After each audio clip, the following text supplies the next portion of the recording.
warahmatullahi wabarakatuh. Sobat Waalaikumsalam. sekalian, alhamdulillah kita jumpa kembali di channel Ustadz Demokrasi. Sobat sekalian, kali ini saya akan mengangkat tema yang memang sepertinya agak urgent gitu ya. Memang agak jelimet, tapi dia menjadi urgent karena berkaitan dengan nasib kita semua, yaitu adalah kita akan membahas berkaitan dengan sistem pemilu di Indonesia yang orang menyebut sangat jelimet. Bahkan ada yang mencoba membandingkan bahwa sistem pemilu Indonesia itu adalah paling menakjubkan dan paling luar biasa di seluruh dunia, bukan lagi di Asia ya, tapi seluruh dunia gitu ya. Alhamdulillah sobat sekalian, saya sekarang sudah bersama dengan Direktur Eksekutif Perludem gitu ya, Mbak Ninis. Kita akan membahas bersama dengan beliau berkaitan dengan sistem pemilu kita. Assalamualaikum warahmatullahi wabarakatuh, Mbak Ninis. Waalaikumsalam Pak Syam, apa kabar? Baik, alhamdulillah sehat ya. Ini masih Alhamdulillah pandemi sehat, kita. ya.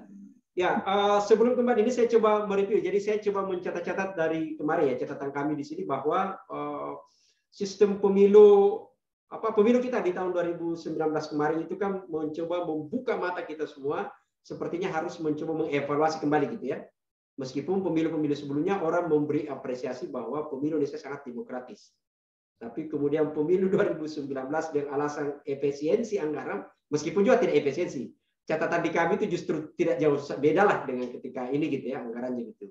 Tapi poinnya bahwa ternyata dalam sistem itu kita menemukan angka, kalau saya mencoba men-searching gitu ya, misalnya dari yang tercatat sempat korban gitu ya, ini luar biasa. Kita bahkan dalam pemilu ada yang korban jiwa.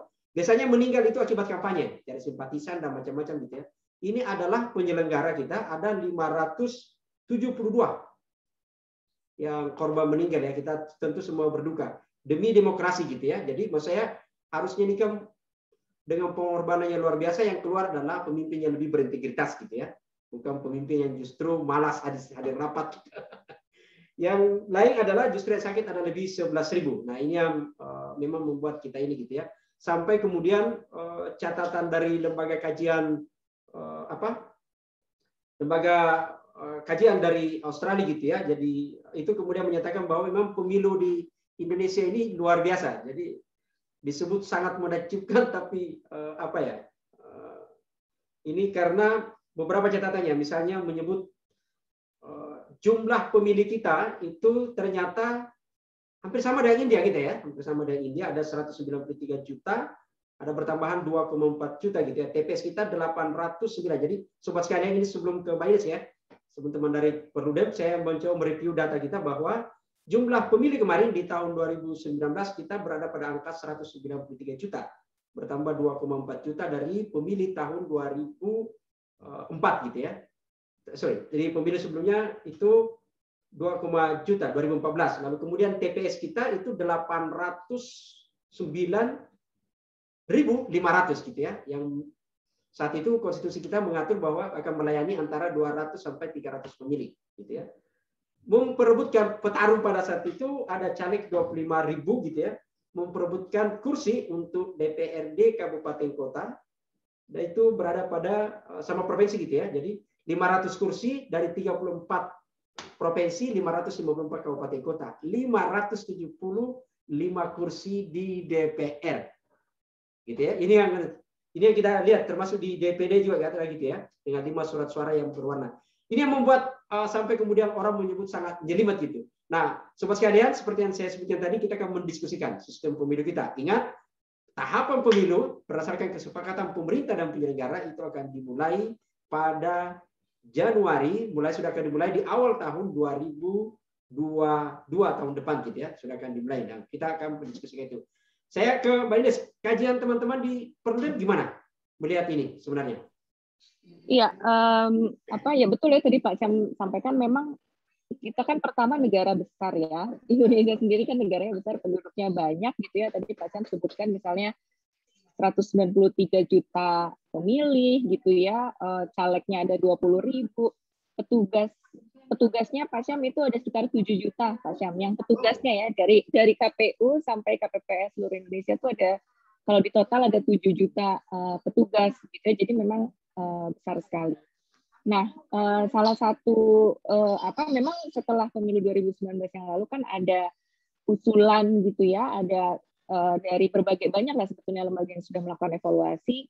kita mengusulkan jangan 5 kotak lagi seperti 2019 gitu ya, karena kompleksitasnya kan sangat berat gitu ya, bukan hanya penyelenggara saja tadi kan yang misalnya ada korban jiwa, dari sisi pemilih pun juga terlihat ada kerumitan gitu ya. Misalnya beberapa survei yang dilakukan pasca pemilu, misalnya dari LIPI, survei pasca pemilu 2019 menunjukkan bahwa hampir 60% pemilih itu juga merasa rumit gitu ya dengan pemilu yang 5 kotak tadi. Karena kan kita daerah pemilihannya juga besar-besar ya.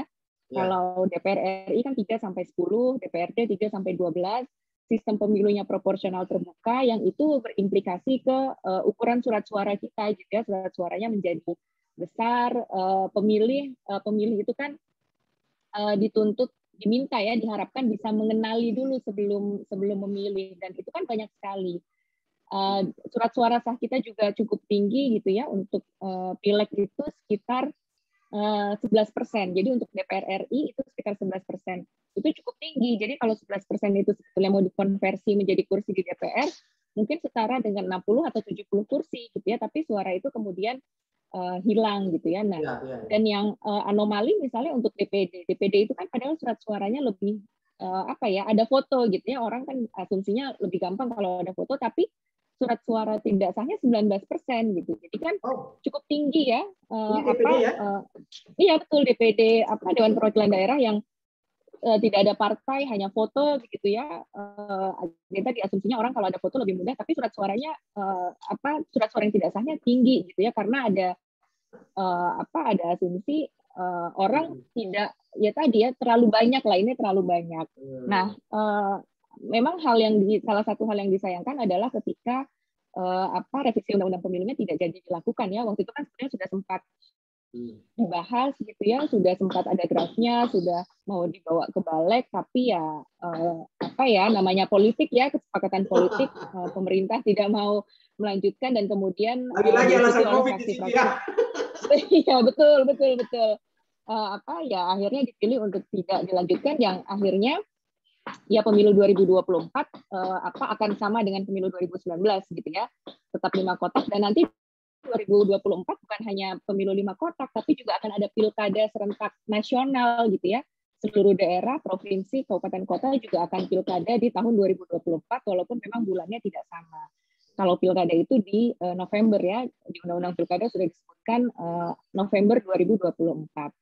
Walaupun bulannya berbeda kan, tapi pasti akan ada himpitan tahapan gitu ya.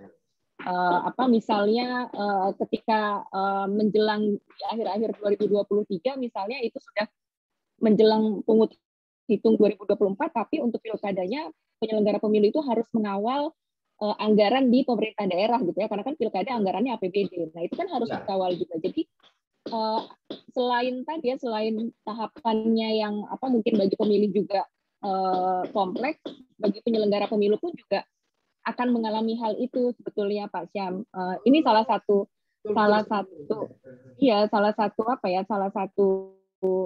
implikasi lah ketika kita tidak merevisi undang-undang pemilu, walaupun memang dengan tidak merevisi undang-undang, baik undang-undang pemilu dan pilkada, kita sudah punya bayangan nih 2024 akan bagaimana gitu ya. Jadi kerumitannya udah kita bisa rasakan dari sekarang kan.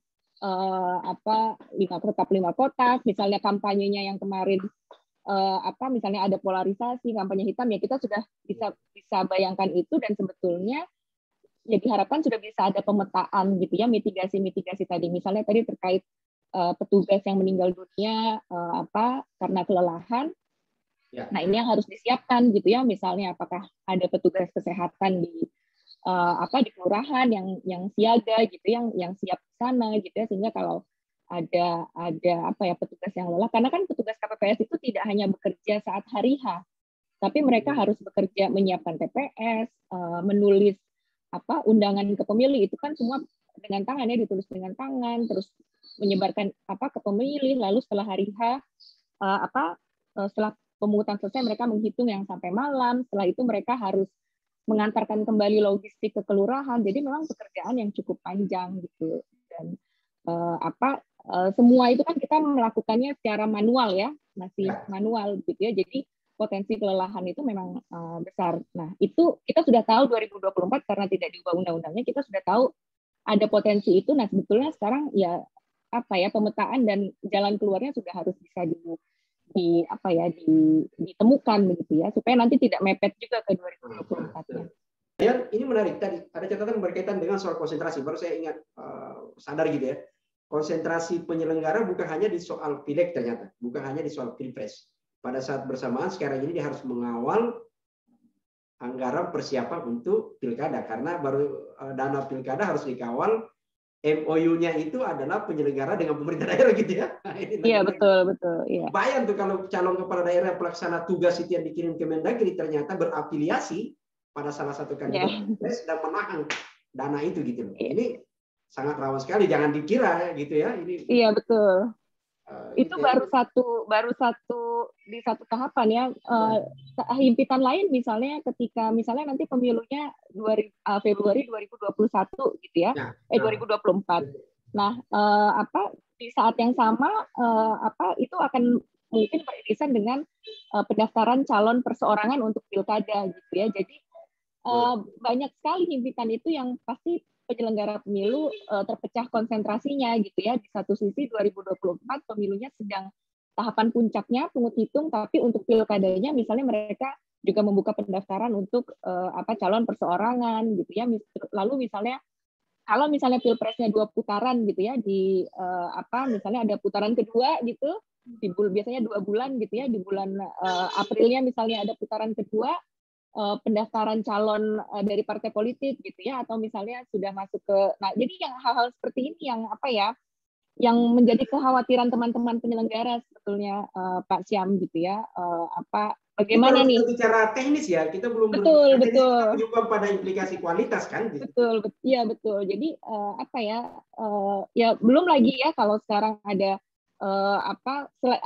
terkait dengan pergantian penyelenggara pemilu di daerah, karena sebagian besar mereka masa jabatannya habis di 2023. Provinsi itu sebagian besar habis masa jabatannya di 2023. Setahun sebelum pemilunya gitu ya, bahkan ada daerah yang 5 tahun yang lalu ya, 2019 itu yang berganti saat hari H. Jadi pas pungut hitung jam 12 malam dilantik sama KPU. Jadi makanya KPU sekarang mengusulkan ya udah untuk KPU daerah diperpanjang saja masa jabatannya gitu, supaya nggak mengganggu konsentrasi mereka lagi, karena lagi tahapan terus seleksi pasti secara psikologis gitu ya, apalagi kalau misalnya kemudian tidak lolos gitu ya tidak lolos di periode berikutnya kan udah beda semangatnya gitu, kekhawatirannya kan di sana. Meskipun sumpah jabatannya tidak mengenal itu ya, tapi kan realitanya gitu. Iya, betul. Saya tertarik tadi ya, soal satu ternyata adalah soal konsentrasi persiapan anggaran gitu ya. Ternyata kemudian kalau ada pilpres putaran kedua, terus ada bersamaan pendaftaran calon perseorangan. Mari saya jadi ingat gini, saya suka itu kemudian mengutak-atik jejak digital kita gitu ya, tracking terhadap putusan di MK. Coba kita ingat pada saat pilkada kemarin gitu ya, sengketa. Ada 2 hal yang krusial dalam hal berkaitan pilkada. Bayangin kalau ada kandidat yang ternyata karena kita lengah dalam proses untuk melakukan pengawasan, kontrol, identitas seseorang, bisa-bisa orang Korea masuk jadi calon bupati.